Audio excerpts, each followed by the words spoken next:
I'm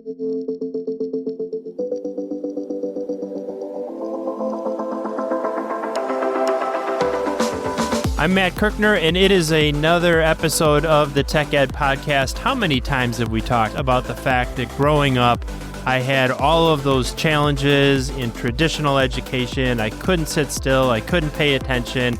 I had such a hard time sitting through lectures, watching the clock tick by, sitting in the classroom. I was the poster child for a horrible attention span. Well, guess what? That was years and years, decades ago, as a matter of fact. And the attention span here in the United States of America and around the globe is not getting any better. We are going to talk all about that with today's guest, not just what's happening to our attention span, but why it's happening and what are some of those strategies that we can use both individually and perhaps even more importantly with our students and learners in terms of managing the shrinking attention span here in the United States and around the globe. It's such a pleasure to introduce to our audience our guest for this episode is Dr. Gloria Mark, the Chancellor's Professor Emerita of Informatics at the University of California, Irvine, and author of, and we found this book online actually, and it's really, really good stuff. In fact, I've got it right here.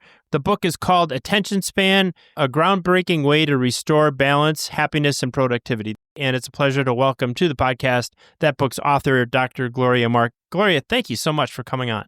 Well, thank you for having me.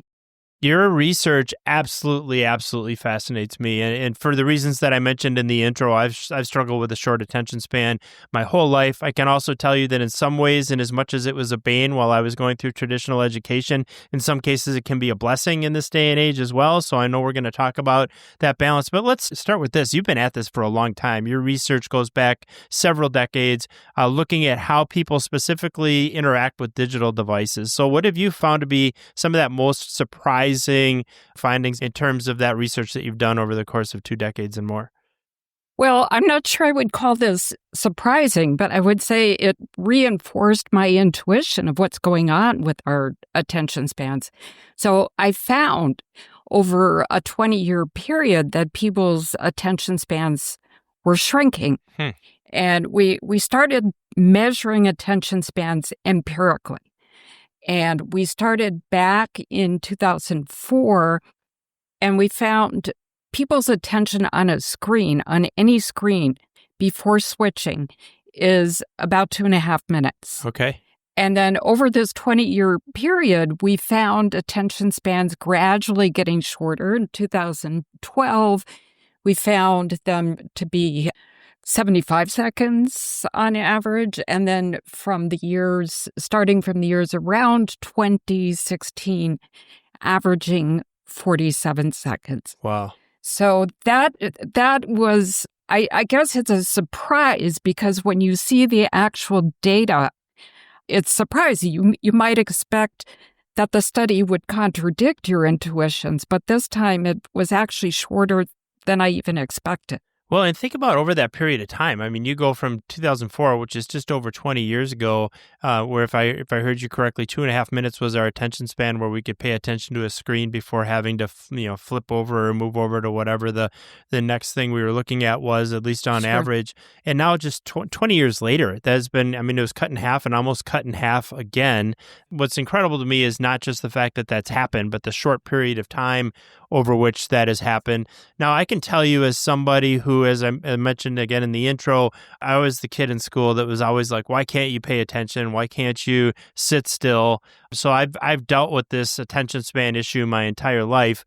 And I can tell you, at least going through traditional education, maybe it's changed a little bit, but you were made to feel like there was something wrong with you, that you couldn't pay attention for longer than whatever that period of time was, and that you needed to do this work on your own personal self and improve your attention span. You almost felt like a failure in some ways for not being able to have the attention span that maybe some of the other students did. Should we think about it that way? I mean, is it a personal failure, or is there a way of kind of thinking about that a little bit differently? It's not a personal failure. So first of all, there are individual differences, right? I'm a psychologist, and psychology is based on the idea that people have individual differences. Some people have very good self-regulation with their attention. Some people have very poor self-regulation, but it should not reflect on you as an individual. right? These are traits that we're born with. And if a person has poor self-regulation, it doesn't mean they can't do anything about it. Hmm. And there are also things in the environment that lead us to have short attention spans. And so we can do things about changing our environment. So please, if anyone out there feels like they're a failure or feels that they can't perform well because of short attention spans, please understand that there are things you can do to focus better. And I know we're going to get into a number of those things over the course of this episode of the Tech Ed Podcast. Really looking forward to that, not just for our audience, but quite honestly, Gloria, for me personally as well. Now, you mentioned some things in our environment that have an impact on our attention spans. What are some examples that you can share? Well, for one thing, it's technology. Mm-hmm. So as you pointed out, I've been studying technology for a very long time. So people develop habits, and a lot of these habits are just automatic. So there's different kinds of attention. There's conscious attention when we're really, it's called controlled processing, which means we are in control of our attention. There's also a lot of times when we do things automatically. We do what's called automatic processing. So what do we do automatically? We see our smartphone lying next to us on the table. We pick it up and we swipe it open without thinking. Or we see a notification on our computer screen, a news notification, social media notification. We click on it without even thinking. And so these are examples of how there's so many things we do automatically. We're just not conscious of it. And these are habits. They become deeply ingrained habits in us that make us hard to have longer periods of focus. You think back to even like the studies related to Pavlov's dog and a bell going off and this automatic response. And I see, one of my things in meetings these days, and our teams and our ed tech companies will tell you that I am almost dictatorial in terms of like when we're in a meeting together, virtual or in person.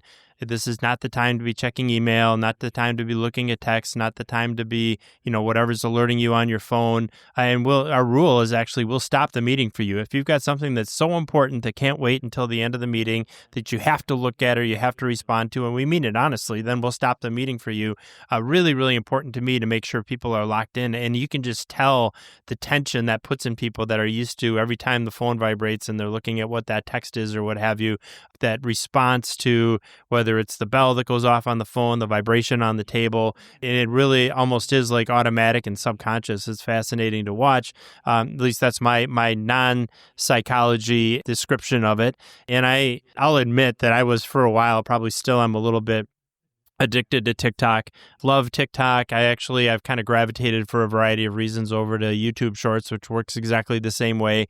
But are those types of things like where we have complete control over the content that's being delivered to us? I can watch something for 5 or 10 seconds, and if it's not interesting, I can flip to the next thing. Is that contributing as well, do you think? Oh, absolutely. So let's take the example of TikTok. Sure. TikTok has a recommender algorithm. Mm-hmm. And it learns very quickly what kind of TikTok videos you like. And then it very quickly sends you other videos that it believes you will like. And so that helps keep us glued to the platform. And it's really hard to break away when you know that there's a video coming up that's going to be hilarious. Right. And so that actually creates a form of conditioning that's randomly reinforced, which means we don't get a hilarious TikTok every single time, but it comes up randomly.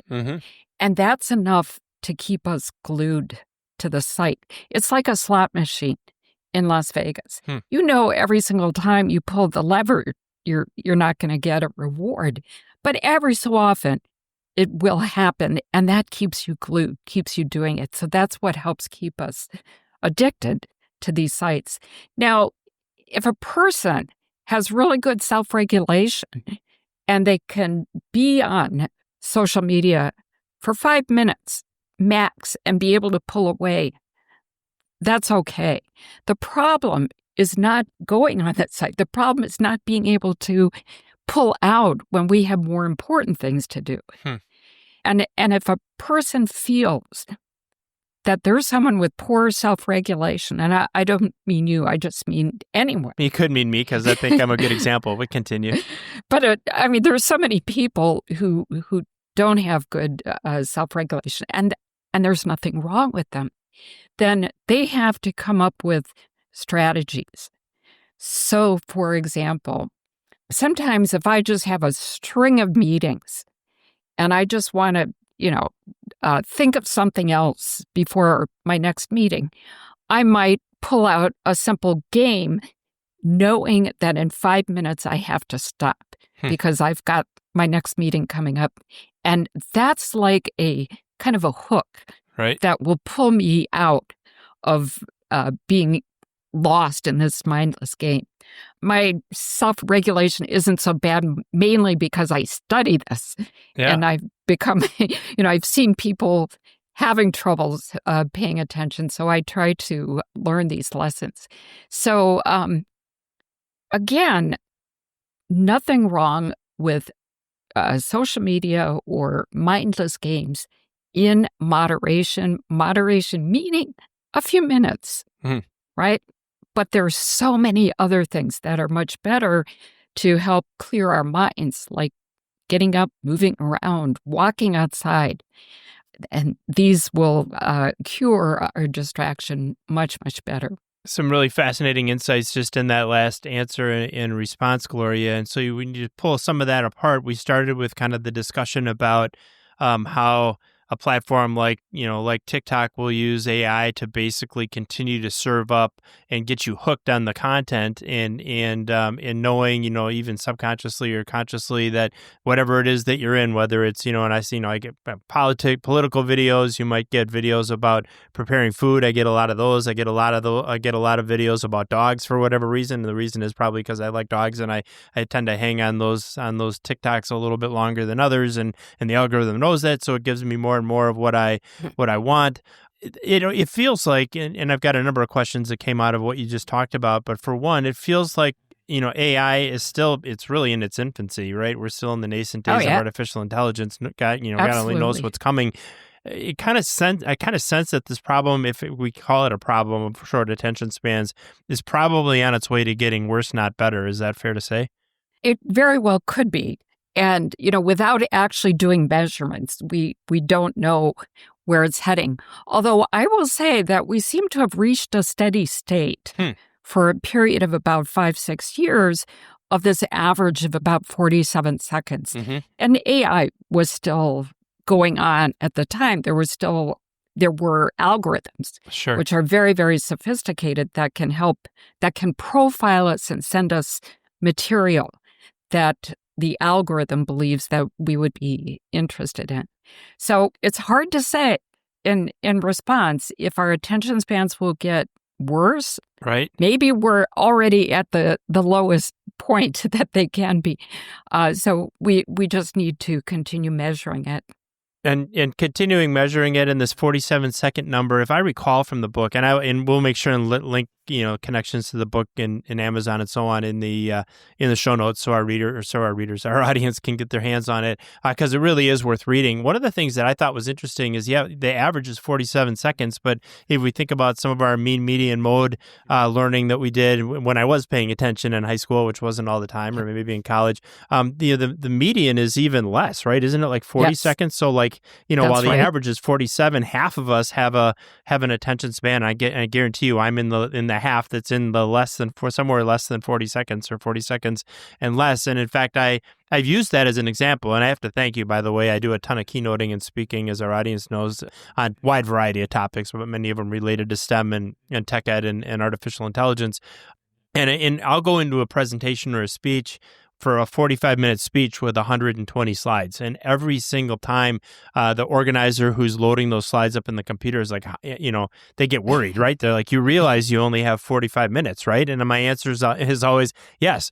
But now I've got research that proves that my audience attention span, at least half of them, is going to be 40 seconds or less. I better go through every single one of those slides and have something changing every 30 or 40 seconds to make sure that I hang on to the audience. So I thank you for that research. And I want to talk now.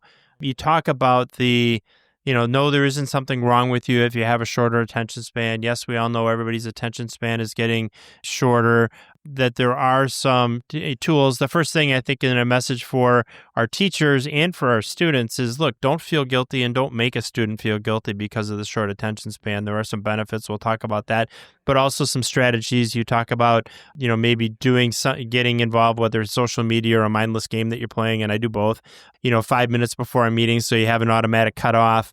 My biggest challenge if I'm on social media is getting on. I'm usually go to bed pretty early, getting on 15, 20 minutes before bed, and then all of a sudden I'm, a half hour past my bedtime because that half hour went away because I kept seeing this content that I wanted to see.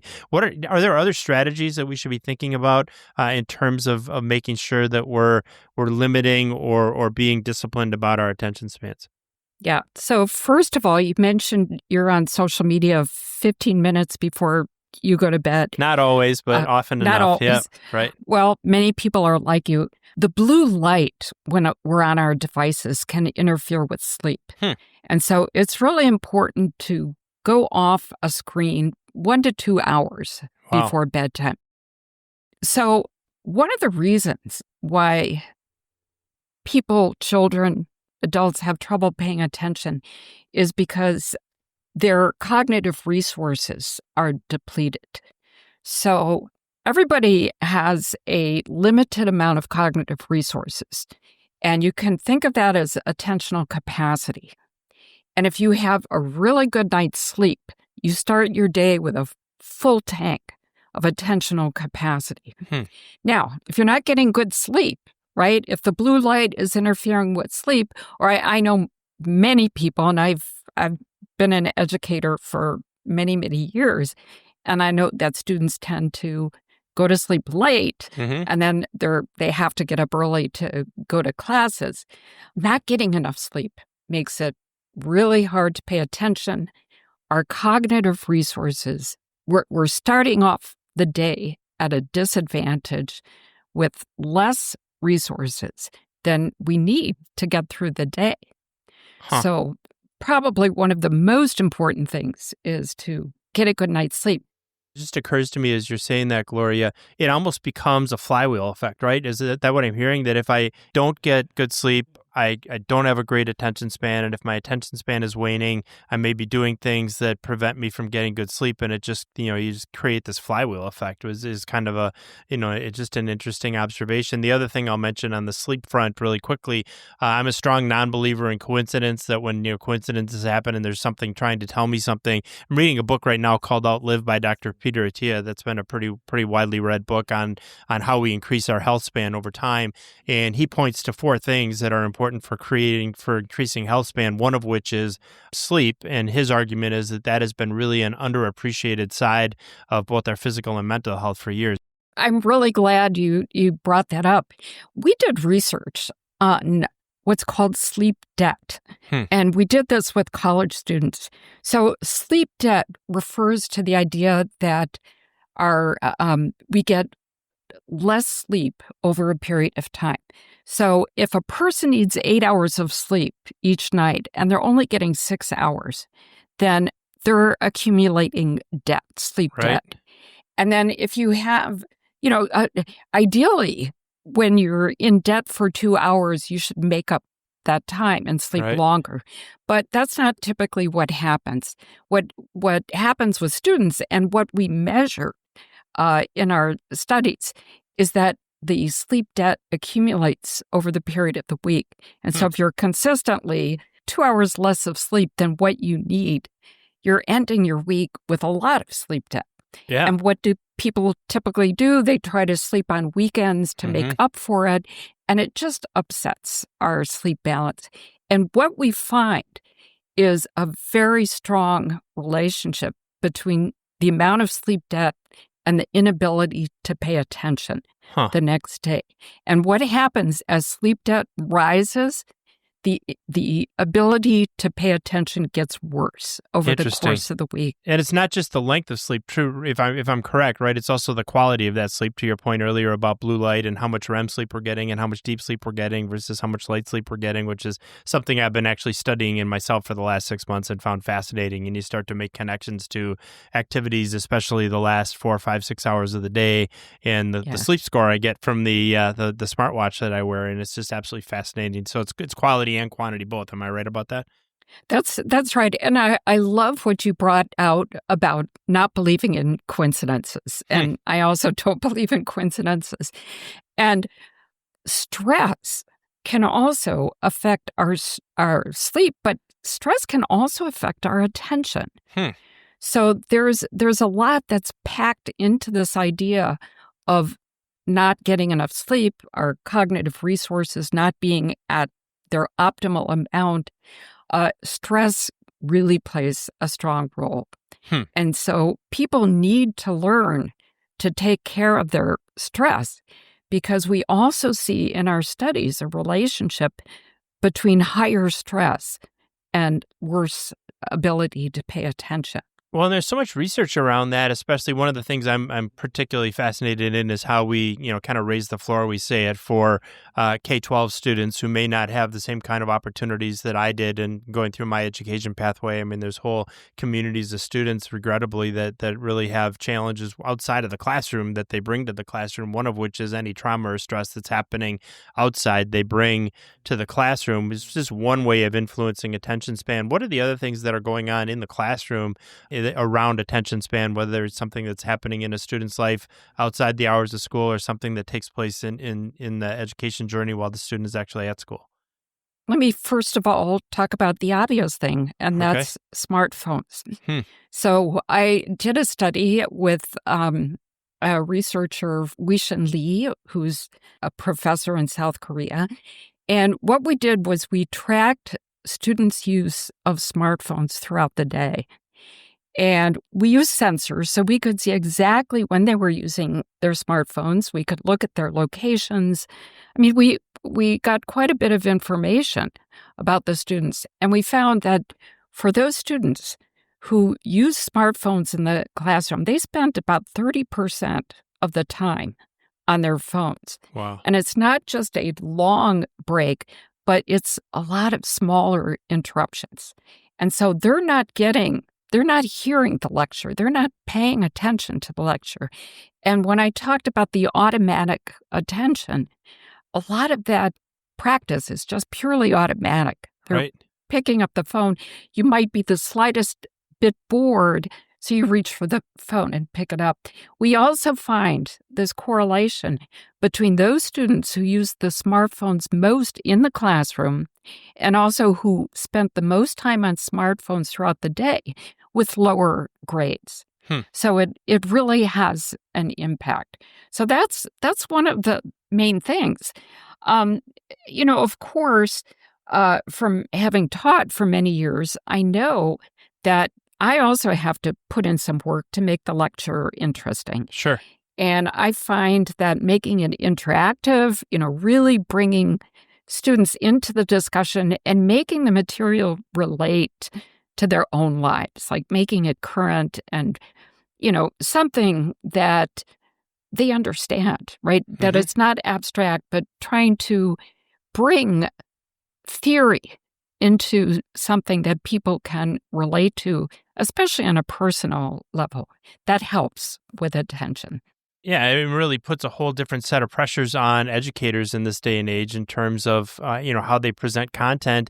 I spend a lot of time thinking and speaking about this particular topic because I'm a believer that in a lot of ways we're going to disrupt the historical way of delivering education. And, we've got a model for education now that has been really predicated on, you could argue it goes back 400 years or maybe even 4,000 years, one person with a tremendous amount of wisdom and knowledge, imparting that wisdom and knowledge to a group of students through a lecture or presentation or mentoring or what have you.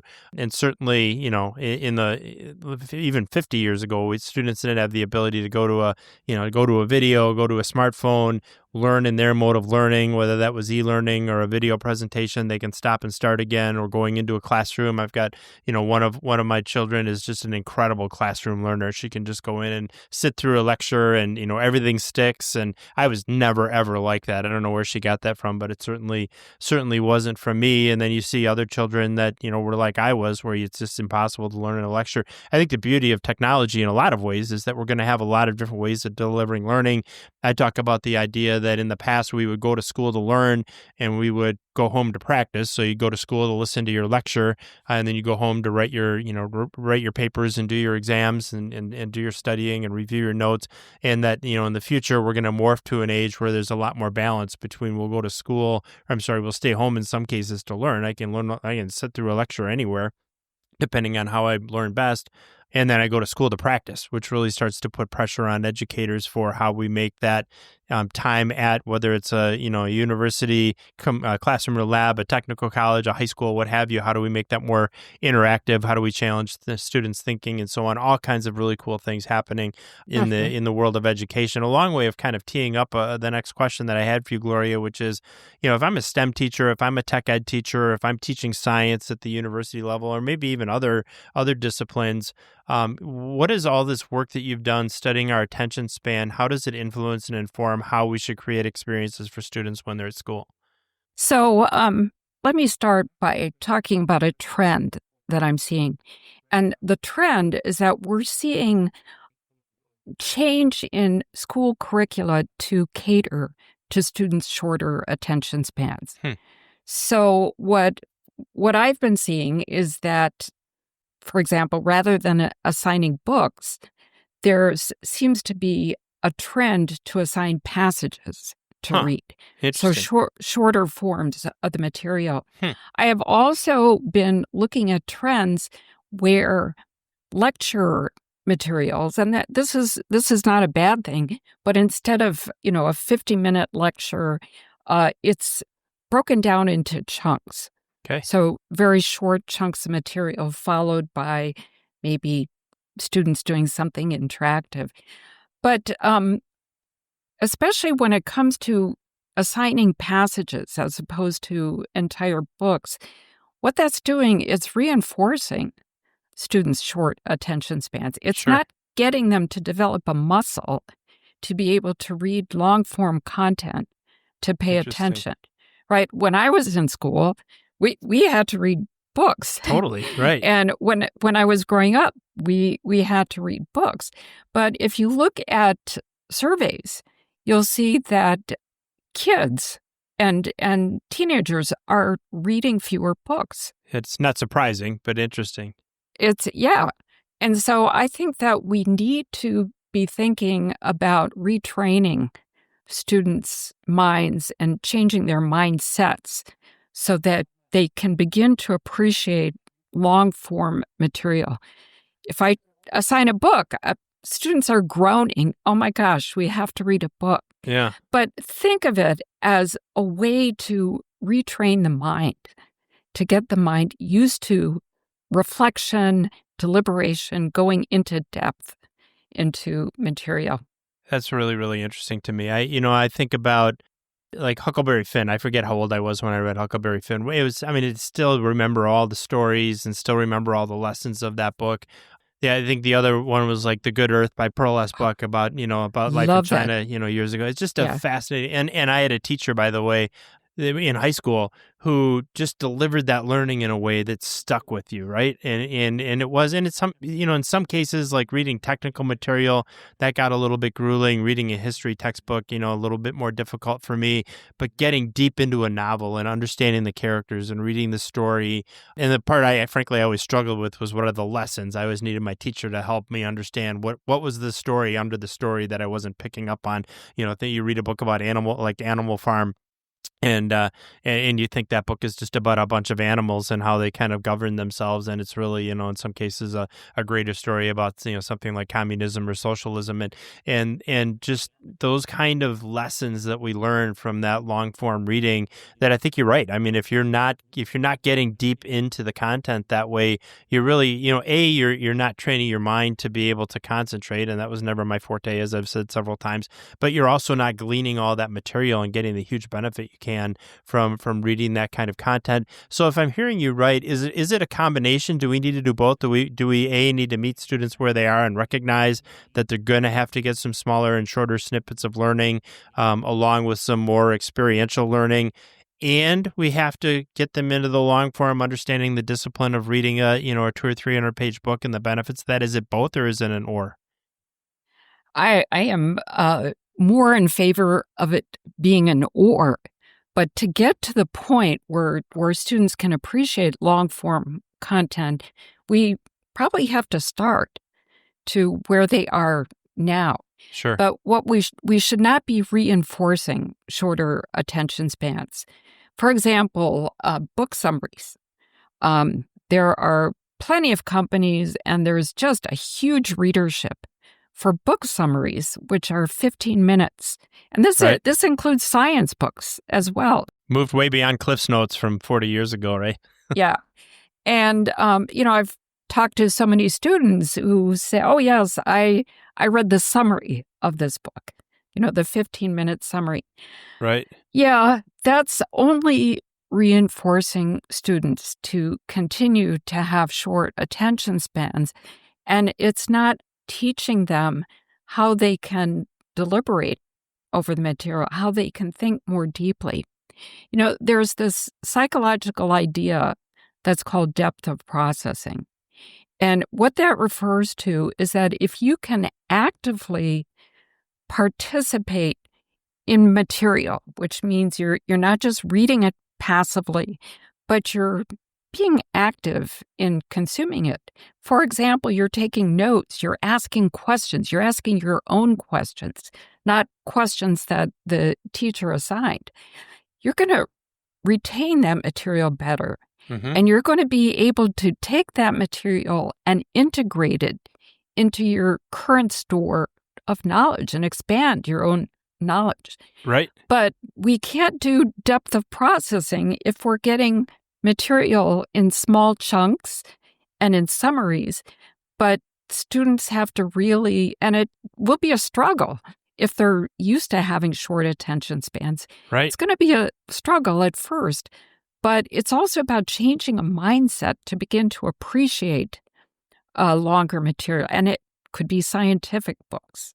Absolutely. Right? Yeah, for sure. Doesn't have to be fiction. Well, and in a lot of cases, meeting the student where they are, which I think is one of the benefits of education in the future, is that we can find different, everybody's got different modalities of learning and different interests. And if you can combine the two of those in a way that delivers the learning outcomes in a way that's relatable to the student, you probably have the best opportunity to have a successful academic journey without question. As you were talking about this, it really, again, coincidences happen for a reason. I read, and maybe you did as we record this here in late June, just this week we had, there's an opinion piece in the Wall Street Journal written by Alyssa Finley that talks about the waning attention span and also goes deep into active learning, as you just discussed, the value of taking notes. I totally find that, right? Like my retention is so much better if I'm physically writing the notes down. I can even remember 20 pages ago what part of the page on which side of the notebook the thing was that we talked about, and I could just immediately go right back to it. It clicks like that for me. And even the act of typing notes, or worse yet, just recording a lecture, or worse even yet, having an AI take the notes for you. There's really not that active learning and that engaged learning, and it feels like what you're saying, at least in a lot of ways, mirrors that editorial or that opinion piece that I read earlier this week. Is that right? That's absolutely right. So I did an experiment in my class when ChatGPT first came out. Mm-hmm. And now I've always had students summarize the articles that I was going to lecture on in the next class period. So they had the article assigned. They were to summarize it and write their reflection on it. And so the experiment was, the first thing I did when ChatGPT came in, I said, you can't use ChatGPT Okay. to summarize. But of course, I was bluffing because Right. how could I possibly know? Yep. So then I thought about it and I said, okay, I want you to use ChatGPT, Mm-hmm. but I want you to first do the summaries and reflections yourself. Mm-hmm. And then I want you to use ChatGPT, and then I want you to revise your summary. And then at the end of the academic quarter, I had students evaluate their experience. And here's what they came up with. So first of all, the ChatGPT's summaries and reflections did not give them insight Hmm. into the article. And this was a very common theme that the students wrote about. The ChatGPT is creating a distance between them and the article. Mm-hmm. So there's an intermediary, and the intermediary is the AI, which is creating a summary. And you're getting the AI perspective of what's in that article. And so it's also not giving students the opportunity to do the depth of processing that's needed to be able to do sense making and to really understand and retain what's in that article. That whole concept is just so interesting to me. There's a bunch of things going through my head. I've mentioned so many times on the podcast because it resonated so deeply with me. My friend Todd Wanick, the CEO of Ashley Furniture Industries, suggested I read a book earlier this year called Genesis. It was written by Henry Kissinger and co-authored by Eric Schmidt, the former CEO of Google, and Craig Munsey, the former VP of strategy for Microsoft. And they go into this whole idea of it becomes a whole discussion about what it means to be human. And as we get AI to do more and more of our kind of day-to-day mundane tasks, how are we going to create purpose and how are we going to, live lives that matter? And this is, this kind of speaks right to that, where it's like, if we're just going to become automatons that are using AI to analyze information and tell us what the AI thinks, and AI isn't thinking even, it's at this point, it's an algorithm that's just, performing a mathematical function, but the AI thinks we should know, that's one level of living and not a very fulfilling one. And if we're going deeper into the content, if we're letting that content speak to us, if we're not having an AI, for example, that's interpreting what it thinks is important to us and then delivering that to us and to your students' experience, doesn't even, necessarily summarize it in a way that they find meaningful, that really, really tells us something. I think the other thought that I had that was going through my head as you were saying that, Gloria, is this whole idea of not just getting deeper into the content, but as a teacher, as an educator, as a professor, an instructor, whatever level of education we're talking about, now we have kind of an environment that's bucking up against this whole idea of going deeper into the content of the long form education. What advice do you have? Obviously, you're finding ways to do it, to make sure that at a minimum, and I guess we can debate whether we should be delivering the learning in two different ways, and one that kind of meets the attention span where it is, and the other one that disciplines it to go deeper. Or to your point, maybe we just need to be spending more focus on how do we do more long form learning. But I think the answer might be the same either way. If I'm a teacher that believes in, continuing at least some version of traditional education where we have students reading novels and scientific materials and what have you, what advice do you have for those folks that are trying to maintain that focus, but also recognizing that the world of education might be putting a different pressure on them? Yeah, we're in such a, I would say we're at a turning point right now where AI is just becoming increasingly more used. Now, I would say it's fine for AI to be used in technical tasks like Mm-hmm. software engineering, Sure. medical diagnostics. It can really improve in efficiency. It can optimize, for example, finding disease. But AI is now being used in routine, everyday tasks. And it concerns me that students are relying on AI to do the tasks that they should be doing with their own minds. And what's wrong with using AI? I talked about it creating a distance between the person and the material. But there's this other aspect, and that is that AI creates flawless content. Now, of course, there are hallucinations and Indeed. errors. We can't dismiss that. There are plenty of hallucinations. But the output that we get is flawless in terms of its grammatical structure, and the output often looks robotic. And when I did that experiment in class, and I had hundreds of examples from the students, they also pointed out to me that the output was very robotic. It didn't seem human. And I just wrote about that in my Substack this week, about how this can create norms that our students or any individual has to produce output that's perfect, that's flawless. And you do that by using AI. That's what people are thinking. Right. And I want us to bring back the idea that making mistakes is so important. Right. And that's how students learn. That's how students grow, is when they make mistakes and learn from that. And by having an over-reliance on AI, it's not giving students the opportunity to make mistakes and to, be able to learn from that, to grow from that. Yeah, perfection's the enemy of progress is what we say, and you're right. And I don't think, first of all, if every student was writing a perfect paper, what do they need to be in school for, right? That isn't the goal. The goal is to analyze, to make some mistakes, to fall short of the expectation, understand where you fell short, and then augment or improve. That's in a large part what education is all about. And frankly, if every student is meeting the bar, it's probably an example or a indication that the bar needs to be raised a little bit so that we can continue to improve and continue to strive for something greater. Also, didn't know you had a Substack. You'll have one more follower after this. Yes. After this particular episode of the Tech Ed Podcast. Let me add one more thing. Yeah. And that's to be able to make mistakes requires courage. Mm-hmm. And I see a reliance on AI taking away people's courage to make mistakes, because the norms, we're creating norms of having perfect output.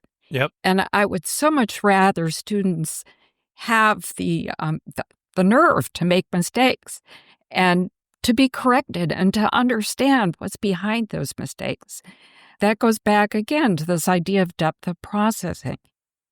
So that gives our educators some really good understanding of how they might, push back against the system a little bit, and some examples of this importance of going deeper, of not expecting perfection from students. That shouldn't be the goal of education. The goal should be making mistakes and learning from them, having the courage to make mistakes, and also having the courage to at least lean back a little bit when a teacher or an educator feels as though, for whatever reason, we need to continue to focus on the aspect of education that says it's okay to go deeper, it's good to go deeper, and we shouldn't be using AI and generative AI to do the work of the student. It might be might assist the students in some cases, but certainly not doing the actual work and letting AI be a substitute for deep thought and for learning, and that's really what in so many ways academia is all about. It's all about the educators, but it's also all about the students. In fact, even more so about the students. And I know we've got students that listen to this podcast that are saying, okay, this is all great. I've got a couple ideas of how I can improve my attention span. What 3 strategies would you suggest, Gloria, to a student, whether that's a college student, university student, a high school student, what have you, that recognizes they have an issue in terms of maintaining that attention span for longer periods of time? What should they be doing to improve that? Yeah. So first of all, going back to the idea of individual differences, everyone has an individual personal rhythm of their cognitive resource level. Right? I use this metaphor of a tank of cognitive resources. Yep. Now, there are peaks and valleys throughout the day. And my attentional peak is usually mid-morning. I don't start out on top of my game, when I first wake up. But someone else who has what's called an early chronotype, who's up at 5 and ready to go, their attentional peak might be earlier. Sure. Someone who's a late type, they won't have a peak until later in the day. And we find that there are on average, there are two attentional peaks, but there are also valleys when we just get depleted. And so it's really important for students to understand what their own personal rhythm of attention is and to use that to guide them to the extent that they can make decisions. And I'm talking probably more about college level because they have a little bit more flexibility in their schedules. To be able to do those hardest tasks at those points when their attention is at full or high capacity. Sure. And to understand, to recognize that when you're drained, it's time to take a break. And that comes to my second point, is that it's so important to take breaks. If we try to push ourselves through the day with constant focus, we can't do that because being focused is also correlated with being stressed because we need to summon up the resources we need to be able to focus. Sure. And so take a break. Take breaks regularly to the extent that you can take breaks once an hour and to also be able to take an extended break during the day to clear your mind. And, exercise is great. I'm an exercise fanatic. Awesome. Every day I do exercise and it just clears my mind. Awesome. And so that's a second thing.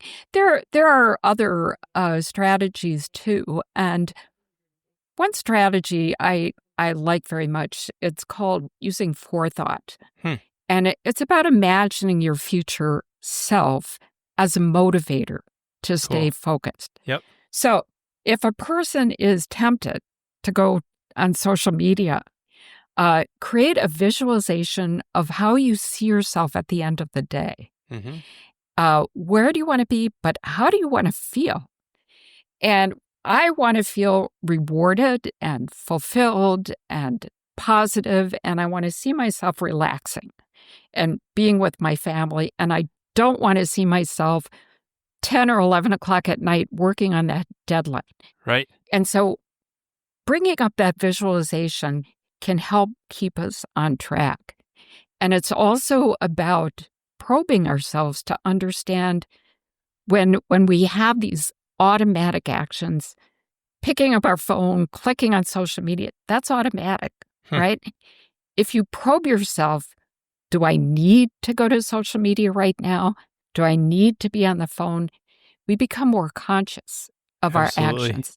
And at those points is when you can use that visualization. It's a powerful tool. It is. To help keep us on track. We could do a whole episode just on self-visualization and visualizing the future. It is indeed a powerful tool. But the three really, really good pieces of advice. Figure out what your peak time of day is. I could tell you if I could have taken classes at 5 a.m, I'm at my best in the first 3 or 4 hours of the day in terms of attention span. Certainly, really, really important. Make sure to take a break. And exercise is a great way to step away from whether it's social media, the screen time, what have you. And then also that whole idea of forethought and visualizing that future you, in some cases 10 years ahead of time, but in this case at the end of the day, and recognizing the more attention I can put into something now, the less distraction and the less rushed I'm going to be at the end of the day. Really, really good pieces of advice. We've got probably time for one last question here for Dr. Gloria Mark. And Gloria, that question is this: in as much as we talked about visualizing the future, I want to take a moment to visualize the past and go back all the way to that 16-year-old Gloria. You're maybe a sophomore in high school yourself. And if you had the opportunity to give that young individual one piece of advice, what would you tell her?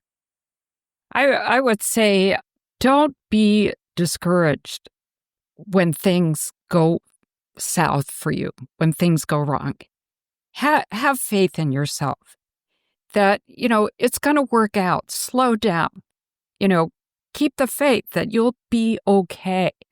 I mean, I can't tell you how stressed I was. And, there's so many, there are joys, but there are also disappointments. And I would tell myself, you'll be okay. You'll be fine. Just, work out and trust that things will be okay. Don't stress. You've got your whole life for stress. Right, exactly. And we should not spend too much time on stress. Yeah, good advice for our current selves as well, but certainly that 16-year-old, don't get discouraged. Everything is going to be okay. Keep the faith. Don't stress. Absolutely important advice. We've gotten so many great pieces of important advice on this episode of the Tech Ed Podcast with Dr. Gloria Mark. I want to let you know that, number one, Gloria, thank you so much for being with us. It's been an absolute pleasure. We're going to link the show notes up at techedpodcast.com/Mark. That is techedpodcast.com/MARK. So check them out there. Gloria will make sure the book is linked up, and we'll make sure some of the other resources we talked about are there as well. When you're done at the techedpodcast.com checking out the show notes, be sure and check us out at social media. Just don't do it in the last 2 hours before you go to bed. We don't want that blue screen time, but check us out on social. We are all over.